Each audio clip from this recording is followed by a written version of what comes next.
se você não está satisfeito com a vida que você está levando, ou você não sabe uma nova possibilidade, ou você sabe e não pratica. Então, cabe a cada um despertar para uma nova autoconsciência.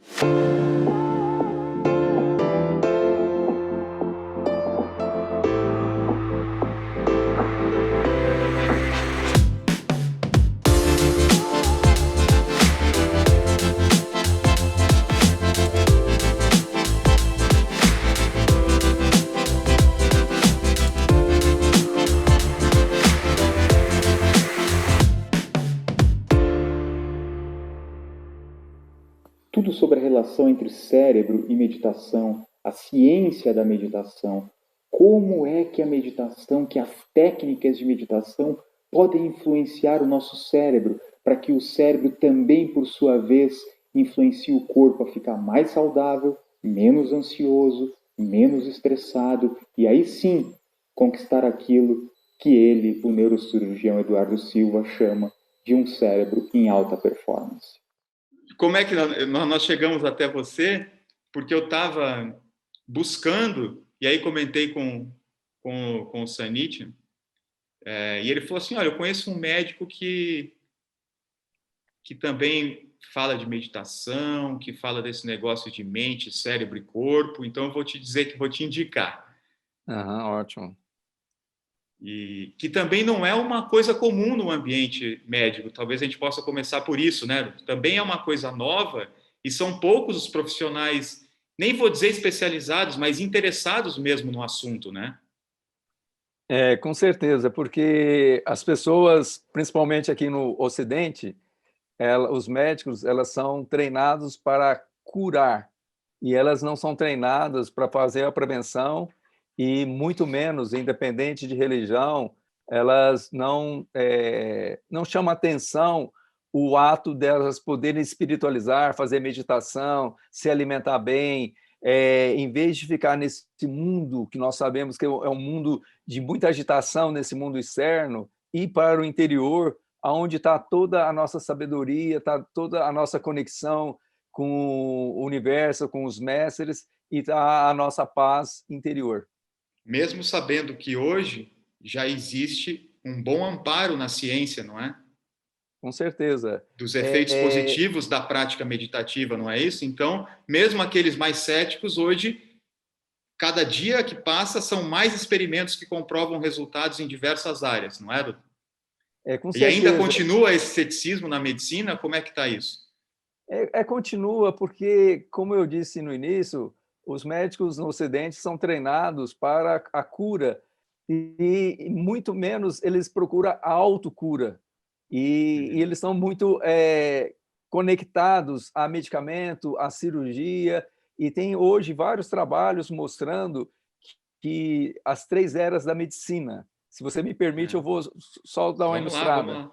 Sim, então, a primeira era da medicina foi quando descobriu-se o raio-x, descobriu-se a penicilina, e isso, e além da cirurgia, do éter, do anestésico, isso em 1700 e pouco, 760, por aí, as pessoas começaram a tratar através de medicamentos, de fármacos, e através de cirurgia. Quando Freud começou a mostrar a teoria dele, então eles começaram a observar que a mente também precisava de cura. E no século XXI, o 20, aliás, e começo do século XXI, nessa transição, vários médicos, vários cientistas começaram a observar que há uma possibilidade de cura através da mente, através do espírito. Então, hoje é descrito Larry Dossey, um médico americano, que tem a primeira era, que é a era dos fármacos e cirúrgica, a segunda era através da psicologia, da mente, e agora a terceira era, a era da espiritualidade. É lógico que, por exemplo, se um paciente chegar hoje com uma infecção, com a meningite, com apendicite ou qualquer outra cirurgia, outra situação de emergência, é usada a primeira era, antibiótico e cirurgia. Em muitos casos, se usa a segunda era, que é através da mentalização, da psicologia. E hoje está mais que comprovado que, através de prece, de meditação, de emanação de energia, não só mental, mas também através das mãos, é possível cura, através de uma nova medicina, é uma medicina que nós denominamos medicina espiritual. É lógico que em algumas fases tem que se unir as três. Agora, a partir do momento que as pessoas elas chegam numa condição de prevenção, elas podem usar a medicina espiritual para não haver necessidade de usar a psicológica, a mental e nem a física. Então, essa, na minha opinião, que é a grande sacada. Você não precisa sofrer uma doença ou precisar, ou mesmo um câncer, por exemplo, precisar sofrer uma cirurgia, quimioterapia, radioterapia. Há hoje trabalhos que várias curas através da espiritualidade, através da meditação, da visualização, da imaginação, sem necessidade de bisturi. É lógico que muitas pessoas podem falar, mas isso não é tão fácil, tão simples. Eu não estou dizendo que é simples ou fácil, estou dizendo que é possível. Talvez esse achar que é difícil é a primeira barreira que essa pessoa tem que eliminar. Porque, não é? Porque senão ela própria vai estar somatizando isso no corpo. E é lógico que vai ser difícil. Não é? O cérebro não vai entender essa mensagem que vem da dificuldade e não vai tornar as coisas mais difíceis se isso começar assim? Com certeza. Hoje nós sabemos que para ter um bom manejo, controle do cérebro, nós usamos 10% da nossa capacidade cerebral de forma consciente. Uhum. E de forma, lógico, voluntária. E 90% é através do subconsciente. Sim. Quando as crenças elas começam a ser implantadas desde a infância, e é lógico que pode ser implantada em qualquer momento, mas fica muito marcado desde a infância, as pessoas acreditam. Por exemplo, se chega o pai e fala assim, dinheiro é sujo, não faça isso, a criança ela não tem uma capacidade de questionar. Ela funciona como uma esponja, então ela aceita. Ela aceita dos pais, dos professores, da religião, eventualmente da política, da família, da escola. Sim, tudo. Uma maneira que infiltra, ela não questiona e ela... Nem pode nessa idade, nem pode. Ela é refém de tudo isso, não é? Com certeza. Então, às vezes, a pessoa está com 50, 60, 70 anos e se ela não teve a oportunidade de fazer essa limpeza das crenças, elas tendem a perpetuar. Só que a perpetuação de crenças limitantes vai levar a, eventualmente, doenças, a desconforto físico, mental, emocional, a dores, a somatizações. E por isso que é importante, vou entrar um pouquinho na meditação, a partir do momento que nós entramos no estado de contemplativo, no estado de relaxamento, de introspecção, de visualização, de imaginação, e chegamos na meditação, onde nós aprendemos a esvaziar o nosso diálogo interno, bloquear os 5 sentidos e, através mesmo das pessoas que eventualmente estão tendo desafios ou numa fase inicial de meditação, um princípio básico é focar na respiração.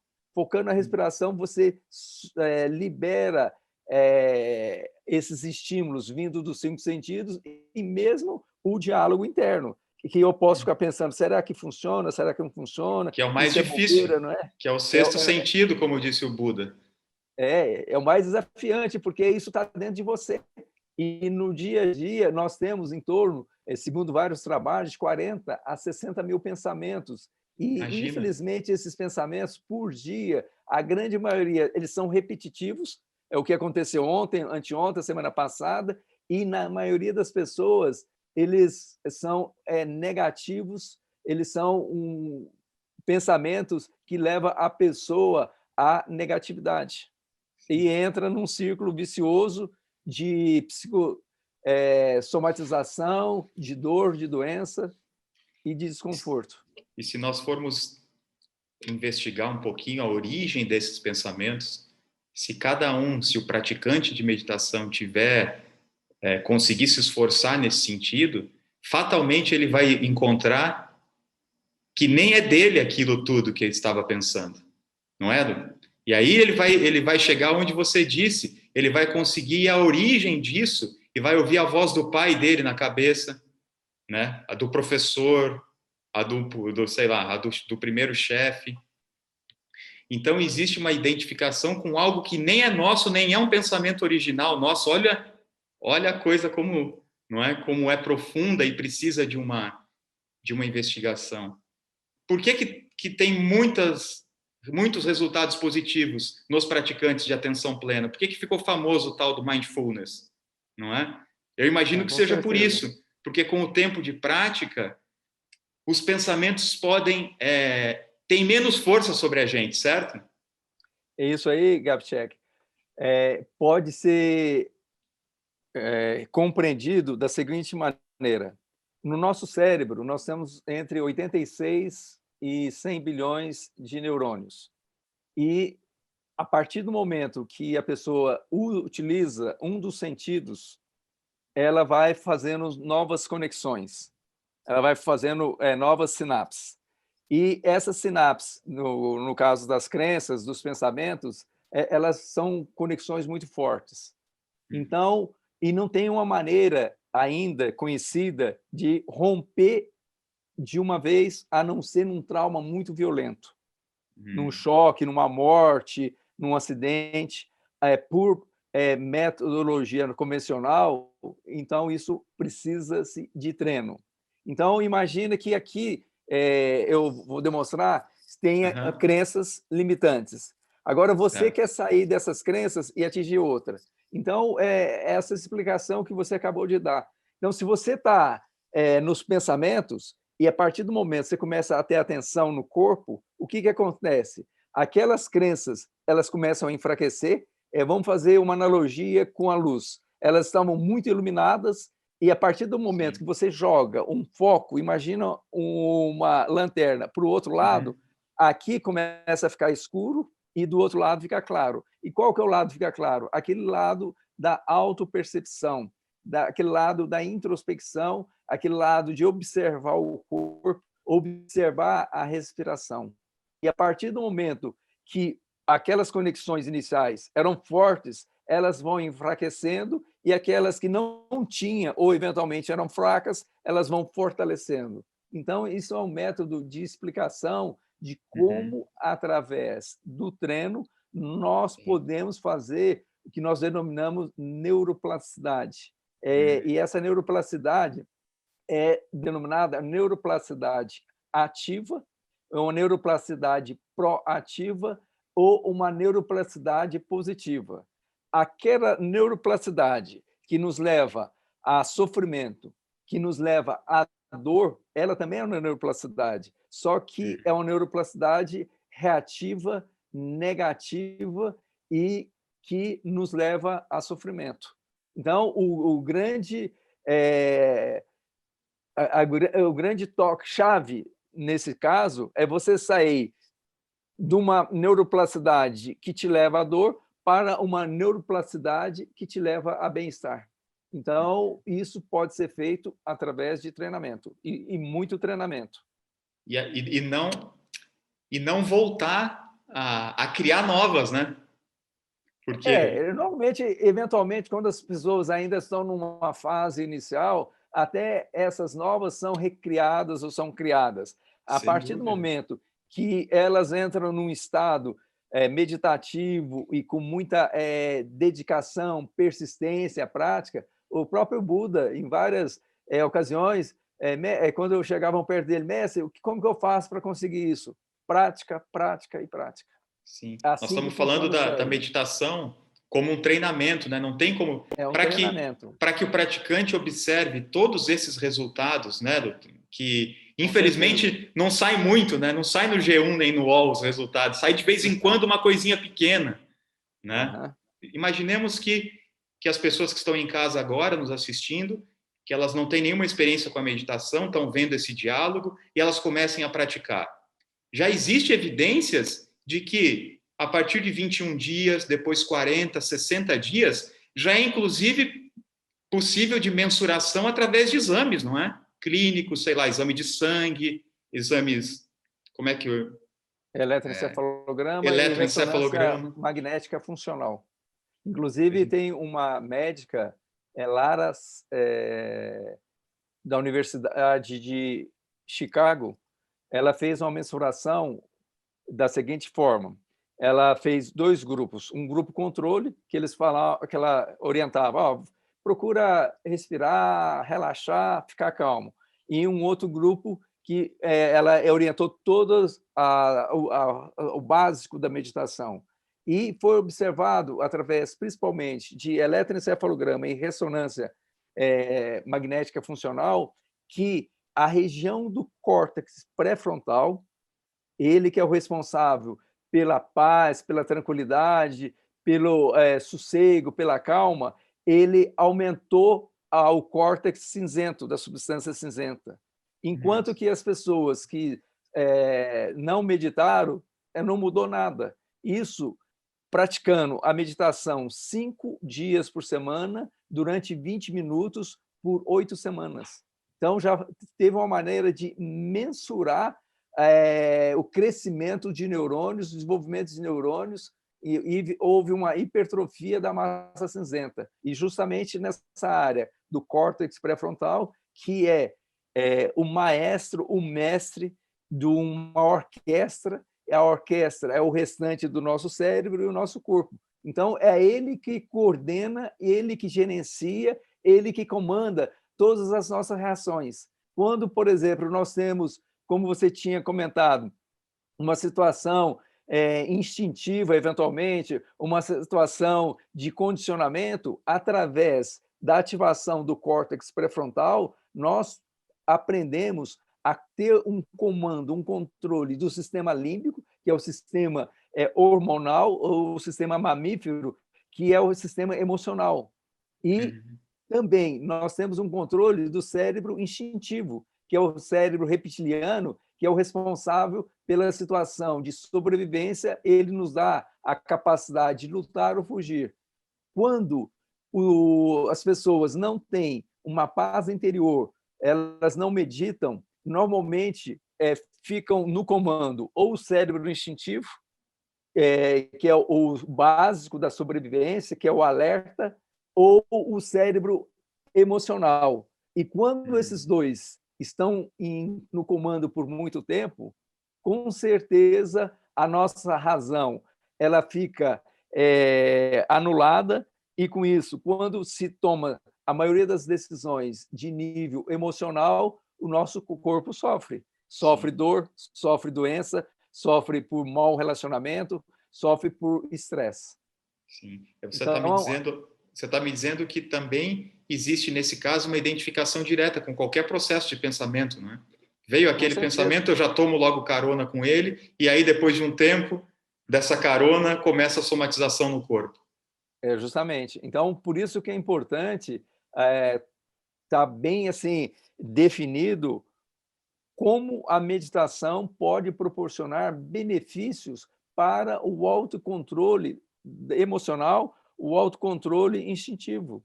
Porque e com isso as pessoas elas tomam as decisões baseadas na razão e não na emoção. Ficam menos reativos. Podemos dizer que existe diminui a reatividade assim mecânica, né? Você dá um tapa na minha cara, eu logo devolvo o tapa na sua cara. Mas isso não é a ação mais inteligente, talvez, não é? Não se sabe se é. Não é olho por olho, dente por dente. Então, as pessoas elas respiram fundo e elas tomam uma decisão que é melhor para elas, não uma decisão reacional. Sim. Tem um tema que eu fico meditando, digamos, sobre ele, que é cérebro e mente. Será que a gente pode elaborar alguma coisa sobre isso? A diferença entre ambos, onde é que um está e o outro? Essa é uma questão assim, bem interessante, porque antes os médicos, os cientistas, o cérebro está funcionando Então, ele vai coordenar os seus pensamentos, ele vai coordenar a sua mente. Agora, os espiritualistas já veem de uma maneira totalmente diferente. O inverso, A né? mente, justamente, a mente que vai coordenar todas as suas ações, inclusive a produção de neurotransmissores, que vai desencadear uma resposta no cérebro, dependendo do que você está pensando e do que você está imaginando. E há uma inversão de interpretação. Então, no início, o cérebro manda tudo. Só que se você analisar, por exemplo, numa morte cerebral, eventualmente há uma parada cardíaca. O cérebro, eventualmente, ele ainda está naquela fase final de não teve morte cerebral, está eventualmente ainda funcionando. A hora que para o cérebro, a estrutura do cérebro está lá, mesmo que ainda esteja uma pequena vascularização, está levando sangue, Sim. um pouquinho de oxigênio, nutrientes. Mas acabou a função, porque é a mente que comanda o cérebro. E antes, aí as pessoas imaginavam o cérebro comanda a mente. Sim. Isso tanto é uma analogia, por exemplo, se alguém fizer um corte no dedo, o cérebro não, o comando da mente manda plaquetas para coagular, manda neutrófilos, manda linfócitos para, eventualmente, bloquear uma possível infecção, proteger. Então, a pessoa não pensou, eu vou mandar. Não, isso é automático. É a parte subconsciente que está em ação. A gente poderia elaborar alguma coisa assim como se o cérebro, esse órgão que está aqui, ele sendo o HD, o hardware, é justamente isso. E a mente é o software, porque é algo invisível, você não pode me dar a sua mente. O teu cérebro eu posso tirar da sua cabeça agora. Mas se eu pedir para você me dar a sua mente, não é algo, digamos, material, não é? Isso nós podemos fazer analogia, por exemplo, as pessoas, imagina, sem desmerecer ninguém, uma pessoa que nunca estudou e um PhD, um cientista, um prêmio Nobel. Então, o prêmio Nobel, o software vai estar, eventualmente, uma pessoa que fale 10 línguas. O software vai estar totalmente elaborado. Agora, uma pessoa que mal fala uma língua, que nunca estudou, ela só vai ter vivência da visão dela, das experiências dela, mas ela fica prejudicada ou incapacitada para elaborar teorias, elaborar pensamentos, elaborar criatividade, porque ela só está usando o software dela é muito pequeno. Ela tem um hardware, ela tem o cérebro, só que o software não foi muito elaborado em relação, por exemplo, para o extremo, um prêmio Nobel, como você falou. O prêmio Nobel, o software é muito mais elaborado. Os pensamentos, eles se manifestam no cérebro como impulsos elétricos, como vibração? Como que está isso hoje? O que nós já sabemos hoje? Como é que eu identifico que existe um processo de pensamento ocorrendo nesse momento no cérebro? Normalmente, se você monitorizar o cérebro, dependendo o que você está pensando, algumas áreas, a monitorização são ativadas, não só eletroencefalograma, mas mapeamento cerebral, que com, às vezes, 120 canais, praticamente todo o cérebro. Então, qualquer pensamento, se você, por exemplo, fecha os olhos e visualiza uma maçã, então a área correspondente à visão não é o olho especificamente, o olho é só uma lente. O que está é aqui na região occipital. Então, por isso que hoje é possível uma pessoa ser mensurada em tempo real, do poder detectar. Às vezes, você não precisa saber o que está pensando, mas pode como está pensando. Então, isso que é significativo. Mas o que é isso que está ocorrendo que se chama pensamento? O que está sendo detectado pela máquina? Então, o que ocorre? Como eu falei, essa mensuração é feita e ao nível microscópico. Vamos supor, 2 neurônios. Então, esse é o neurônio que nós chamamos axônio pré-sináptico, Então, ele é antes da formação da sinapse. A sinapse nada mais é do que uma fenda, e é onde o neurotransmissor... Primeiro eu vou começar. A partir do momento que você tem um pensamento, então há uma transmissão elétrica. Certo. E quando chega aqui na sinapse, por exemplo, a hora que você dá um abraço a uma pessoa querida, uma mãe está amamentando um bebê, o que acontece?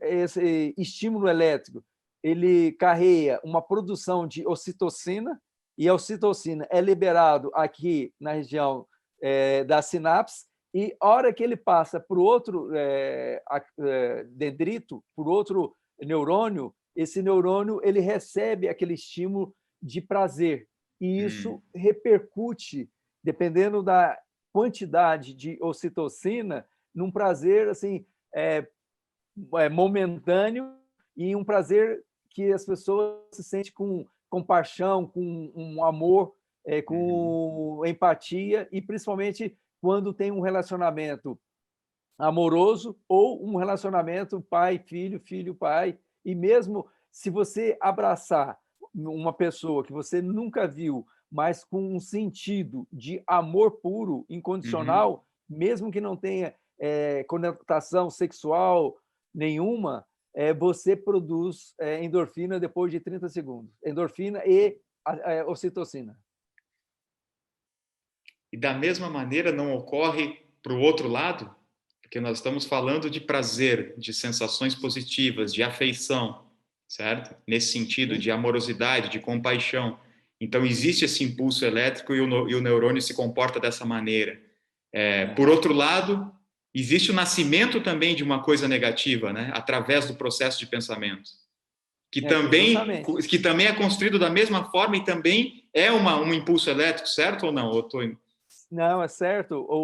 A única diferença, por exemplo, está levando bem-estar, prazer, porque é um pensamento positivo, proativo, otimista.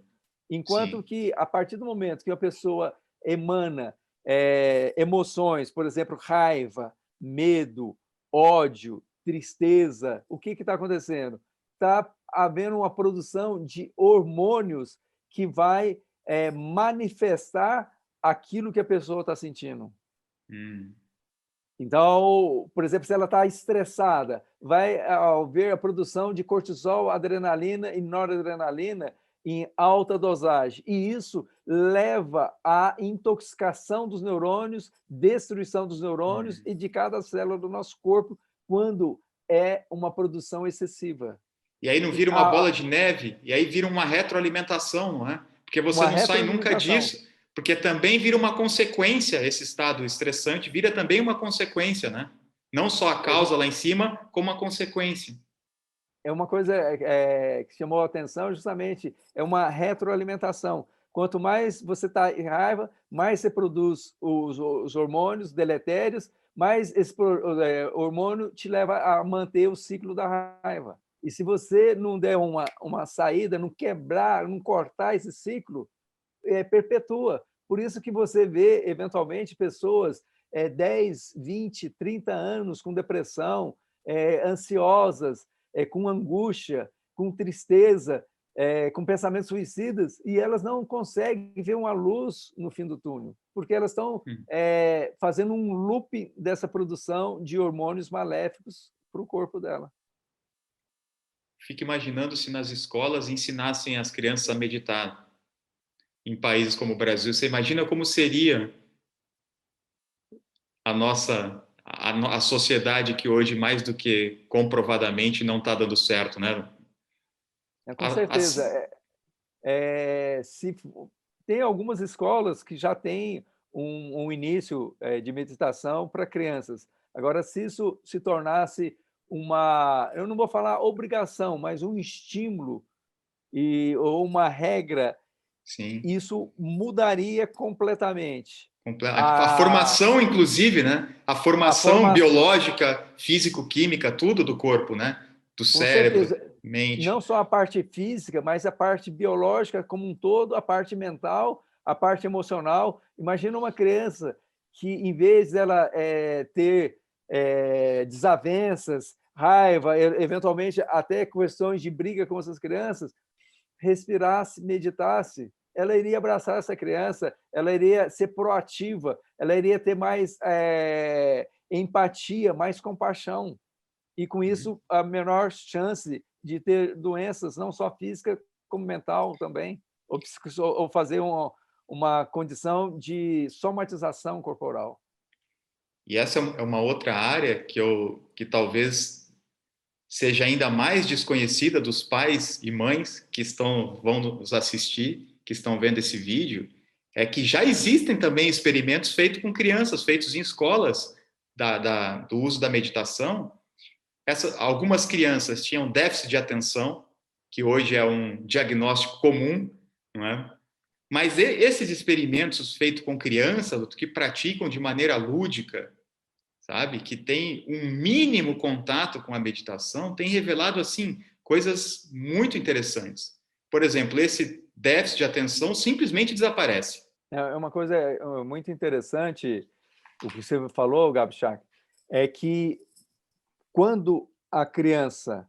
O que é um déficit de atenção? A atenção está fora, ela vê um avião passando, ela distrai, um barulho distrai. A partir do momento que ela começa a meditar, ela começa a se focar mais no corpo dela, na respiração, e ela começa a ficar mais calma. E, com isso, uma maneira de aprendizado é a atenção. Porque se você está, por exemplo, agora online, assistindo uma aula, uma criança assistindo uma aula atualmente, num vídeo, e se tem um barulho lá fora da casa dela, ou se um irmãozinho dela está chamando a atenção, ou se ela está com fome, ou se ela está com frio, se algum dos sentidos dela está sendo muito estimulado, como que ela vai concentrar numa tela de computador, ou numa lousa, ou num professor? Como. Não tem como. Imagina com 7, 8. Hoje em dia as crianças de 7, 8 anos, 9 anos, têm que ver todas as aulas, doutor, não na sala com os amiguinhos, como a gente está aqui na frente do computador. Imagina, a criança deve ficar... Não tem coisa mais chata, né?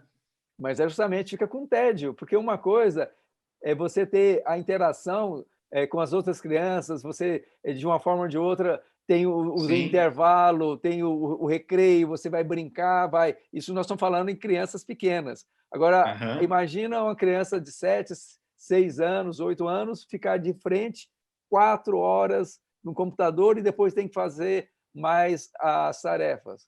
Então, se ela meditar, ou se ela meditasse, com certeza o desempenho dela seria muito superior em relação a um grupo controle que não medita.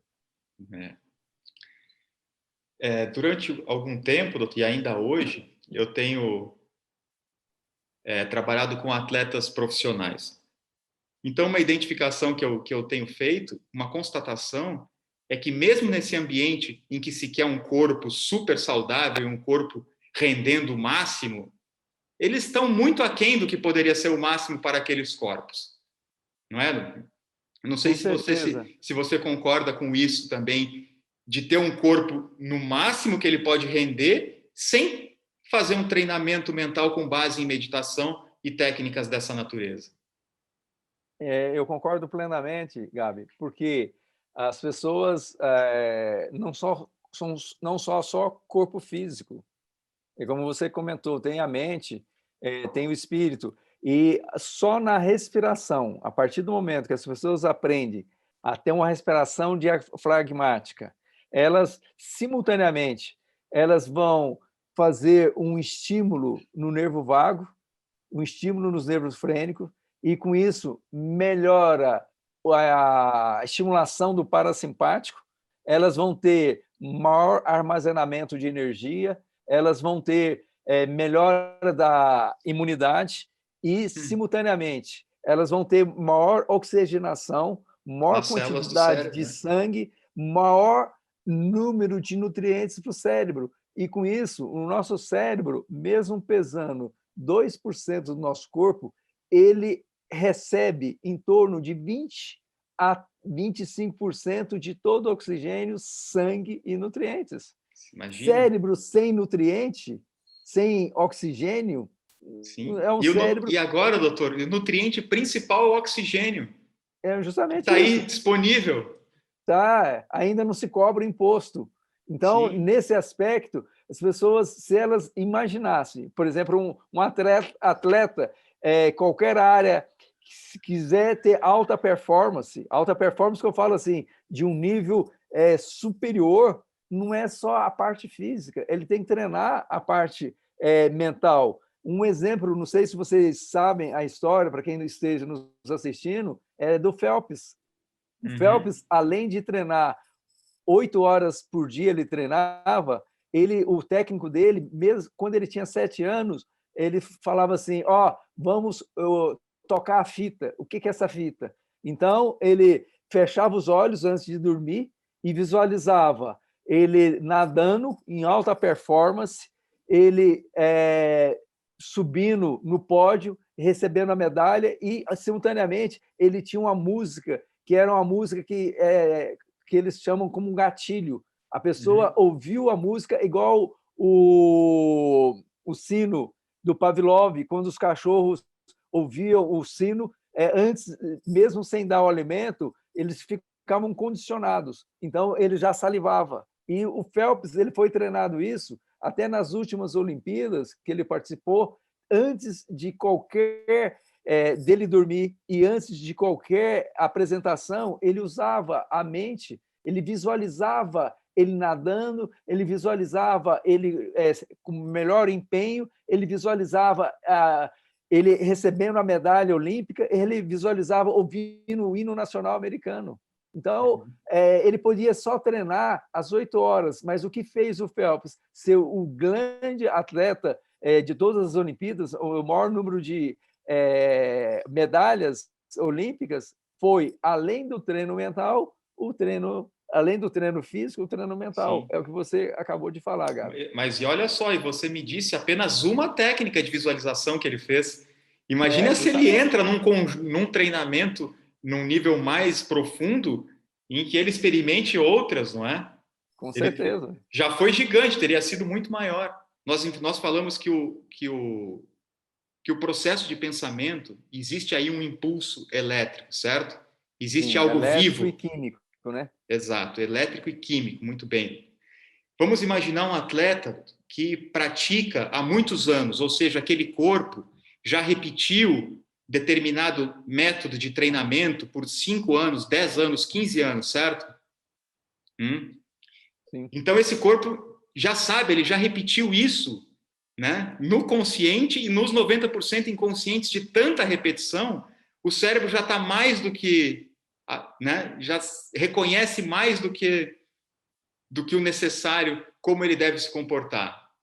Os movimentos, o tempo, a reação, tudo isso, não é verdade?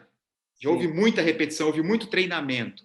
E aí, durante a prova, e aí na hora do jogo, ele treinou a cobrança de falta, doutor, 1000 vezes. Dessas 1000 vezes, ele acertou quase todas no mesmo lugar. Durante o jogo, que ele é submetido a uma situação de pressão, de confronto e outras coisas, ele não acerta. Então, é aí que eu queria chegar. Por que ele não acerta? Por que o salto ficou mais curto do que o salto treinado, que era mais longo? Essa é uma questão, Gabi, bem interessante. Isso não só atletas, mas em todo ser humano, e principalmente isso dá eventualmente um branco quando as pessoas vão fazer vestibular, vão fazer prova. Por quê? Mesmo que ele tenha esse condicionamento Treinou muito já, né? de repetições, isso há um condicionamento que vai para o subconsciente, já está no automático. Está Igual, por gravado. exemplo, um exemplo o que está gravado, um exemplo bem típico, a pessoa que começa a dirigir, a hora que você vai conversar com ela, não, eu estou dirigindo. Então, vai colocar um som, não, eu estou dirigindo. Aí, depois de várias horas, isso, eu tenho brevet de avião, no mínimo 40 horas. Um piloto excepcional são 10.000 horas de treino. Agora, mesmo um piloto de 10.000 horas de treino, mesmo um atleta profissional, ou qualquer ser humano no dia a dia, mesmo que ele tenha esse condicionamento, se ele perdeu a atenção, se ele está tendo um pensamento que eu poderia chamar disruptivo, ele rompe a sequência, um pensamento que tenha emoção. Se ele está, será que eu vou ganhar, não vai? Aí começa aquele medo. E tudo isso é uma produção de neurotransmissores. Esses neurotransmissores vai ficar no comando do circuito emocional, e ficando no comando do circuito emocional, fica no subconsciente. E o comando do circuito racional, que é aquele de atenção plena, por isso que o mindfulness, atenção plena, ele perde toda a capacidade de manter a performance. Não porque fisicamente ele está incapacitado, porque na mente dele e racionalmente ele está desconectado de todo o eixo cerebral, que nós poderíamos resumir, como eu falei anteriormente, do cérebro reptiliano, do cérebro límbico e do cérebro racional, o neocórtex. Ele tem essa desconexão. Se a partir do momento que ele tem essa desconexão, ele perde o foco e não acerta. Igual, por exemplo, um tiro ao alvo, ele perde o alvo, ele vai atira para todo lugar, menos no alvo. É o que acontece, se as pessoas não têm uma atenção plena, porque o cérebro ele desconecta de todos as três partes, do que eu estou falando didaticamente, que mas na verdade é uma só. As três partes estão desconectadas, então ele não tem a manutenção da performance. Nós podemos chamar de distração até, né? Que é o oposto da distração. atenção. Distraiu, e aí já existe hoje trabalho sobre o estado de flow, chamado estado de flow, de fluxo, não é? O fluxo é quando o corpo está ali totalmente pleno, não é? Leve, e faz simplesmente aquilo que ele tem que fazer. Agora, eu posso mesmo... só te dar um... Claro. Só então, é interessante, quando isso já trabalhos de aproximadamente 15 anos para cá, eles observaram, principalmente examinando os lamas do Nepal e do Tibete, fazendo vários trabalhos, não só de brain map, ou mapeamento cerebral, mas ressonância funcional. Eles observaram que nós temos 5 tipos de ondas cerebrais.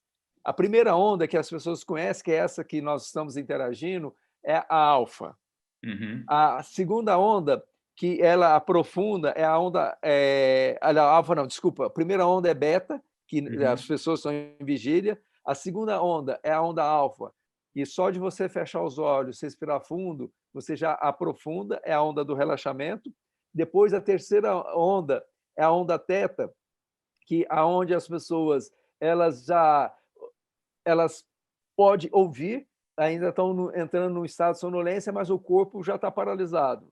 E a quarta onda de profundidade é a onda delta, aonde nem um estímulo muito forte, nem sempre você consegue acordar a pessoa. E eles observaram que tem a onda do fluxo. Qual que é a onda do fluxo? A onda teta. Na onda teta, está todo o cérebro em harmonia, está todo o cérebro numa direção só para as pessoas entenderem. Quando está na onda beta de acordado, o hemisfério esquerdo está em ação, que é o racional. Quando está na onda alfa, o hemisfério direito. Quando está na onda teta, é a região do tálamo. E quando está na onda delta, é a região do tronco cerebral. Quando está em alta performance, está no fluxo, todo o cérebro trabalha a favor daquela intenção e do foco e da atenção que a pessoa está colocando. Então, imagina, se nós considerarmos que a possibilidade do cérebro trabalhar em alta performance seria 100%, quando a pessoa está no alfa, ela está trabalhando em torno de 15%. Quando ela está no beta, ela está trabalhando 10%. Quando ela está no teta, ela está trabalhando em torno... Isso não é estudo, isso é só uma analogia. Em torno, por exemplo, de 40%. Quando ela está em delta, 60%. E quando ela está em gama, 100%, teoricamente, e alta performance. Um único pensamento que a gente se identifica pode cortar esse fluxo durante a prática esportiva. Não há tempo para pensar, não é? Imagina se a bola vem para você, você tem que, não, agora eu vou dominar com o pé direito, tocar com o pé esquerdo. Não existe tempo. É um fluxo, por isso que é fluxo. É direto, é instantâneo. Não há interrupção. Se interrompeu, o corpo pode errar, não é isso? É lógico. Então, veja, um único pensamento pode, entre aspas, cagar tudo. Pode bloquear ou anular esse fluxo. Por exemplo, eles falam que o Messi ele tem autismo, algumas características de autismo. Sim. Se você observar o Messi jogar, ele está conectado com ele. Ele não está tendo uma percepção ampla do ambiente, dos outros jogadores do adversário. Doutor, então eu te agradeço, te deixo para as palavras finais, tá bem? Eu espero que esse conteúdo a gente possa replicar bastante. E assim, quem fala desse assunto tem uma missão, que é compartilhar isso.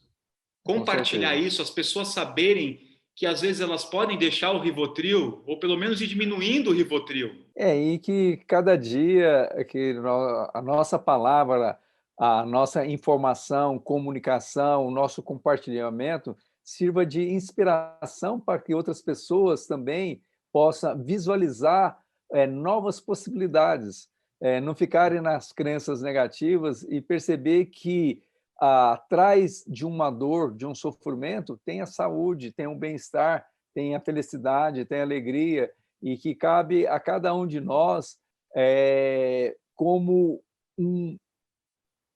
uma pessoa que está buscando, um buscador, eu poderia dizer, um buscador, como você disse, da saúde, um buscador de uma mente controlada, um buscador de uma emoção controlada, um buscador de uma espiritualidade. Então, cabe a cada um despertar para uma nova autoconsciência. Porque uma das coisas importantes se você não está satisfeito com a vida que você está levando, então é importante você analisar, ou você não sabe uma nova possibilidade, ou você sabe e não pratica. Então, é isso que é importante as pessoas deixarem de dar a vida delas, de deixar com que outras pessoas tomem conta da vida dela. Elas têm que assumir uma responsabilidade dos seus atos, dos seus pensamentos, e com isso, a partir do momento que se tem uma condição que não é agradável, por que não mudar? Por que não ir atrás de informações, de conhecimentos? E eu vou dizer mais, Gabi, por que não sair dessa zona de conforto, deixar de procrastinar e, principalmente, deixar de autossabotagem? A grande maioria das pessoas que sofrem, normalmente, elas estão incluídas nessas três situações. Ou elas estão procrastinando, estão deixando de uma atitude, uma ação que elas sabem que é a melhor para elas e elas não executam, ou elas estão se auto-sabotando, elas também sabem e não fazem, ou, eventualmente, elas não querem sair da zona de conforto. A zona de conforto, como o próprio nome diz, numa fase inicial é confortável. Agora, imagina, para nós que meditamos, ou uma pessoa que nunca meditou, você ficar sentado numa posição ereta é confortável, até que isso te leve a você se sentir incomodável. Então, mesmo a zona de conforto, depois de algum tempo, ela é desconfortável. E para você, por exemplo, imagina ficar numa posição de lótus 1, 2, 3, 10 horas. Começa a ficar desconfortável, por mais prática que as pessoas têm. Então, é uma posição inicialmente confortável, mas ela precisa alongar, ela precisa movimentar, porque a vida é em movimento. Mesmo quando nós estamos em estado meditativo, nós estamos girando uma frequência vibratória no nosso corpo nós estamos emanando energias e recebendo do universo. A energia cósmica, energia telúrica, e com isso nós estamos entrando em harmonia com o nosso ambiente, com o local onde nós estamos, e principalmente entrando em harmonia com os nossos chakras, alinhando os nossos chakras, e aqui no nosso chakra coronário, nós conseguimos manter uma harmonia de calma, de relaxamento, de vazio e de silêncio. Então, a meditação nada mais é do que deixar essa agitação. Imagina como nós conversamos antes, os elétrons todos agitados, e se, teoricamente, nós conseguirmos acalmar e manter uma nuvem de energia que vai nos possibilitar fazer uma nova neuroplasticidade na nossa vida, com capacidade de nos manter sadios, saudáveis, em harmonia conosco mesmo, em harmonia com as outras pessoas, em harmonia com o ambiente, aonde nós possamos emanar ondas de empatia, de compaixão, de amor, e, com isso, gravitar num centro de autocontrole, de prosperidade, de uma situação onde nós encontramos o vazio que é preenchido de harmonia. Então, esse é um dos objetivos, eu acredito, que é da maioria das pessoas, só que por falta de informação, ou quando, como eu já disse, elas estão na zona de conforto, procrastina ou autossabotagem, elas não atingem esse, nós poderíamos chamar nirvana, ou essa condição de plenitude, de bem-aventurança, que está à disposição de cada um que, de uma forma ou de outra, que procure. Porque isso não é privilégio de pessoas espiritualizadas, de pessoas estudadas, que têm PhD. É privilégio de todos os seres humanos, eu costumo falar nas minhas palestras, que respira e que tem um propósito, um objetivo de mudar o seu padrão vibratório e, consequentemente, o seu padrão de vida. A meditação não pode ser uma coisa separada, que você senta 15 minutos de manhã e 15 à noite. Isso é no começo, para você pegar a habilidade da coisa, para você entender como funciona essa relação, começar a observar o seu corpo respirando pela primeira vez. Mas logo você tem que estar andando e a meditação presente, não é? Fazendo amor com a sua companheira, o seu companheiro, e a meditação está ali fazendo a comida. O que você chamou a atenção é muito interessante, Gabi. Na verdade, é a partir do momento que você está presente em qualquer ato. Se você vai dormir, vai dormir. Se você vai praticar um esporte, fazer uma atividade física, presença total. Se você está comendo, como você falou, realmente melhora a assimilação, a absorção de alimentos. E outra coisa, você não produz excesso de ácido clorídrico, você não produz pouco ácido clorídrico, você produz tudo numa condição de plena harmonia. E a partir desse momento que nós estamos com a atenção plena, vivendo o momento, então não tem bom ou ruim, é o presente, é o que é.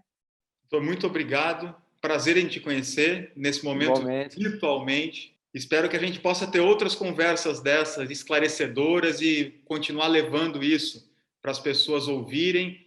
E se fizer sentido para elas, não é? Para que elas incorporem isso nas próprias vidas. Muito obrigado mesmo pelo seu tempo e pela sua disposição.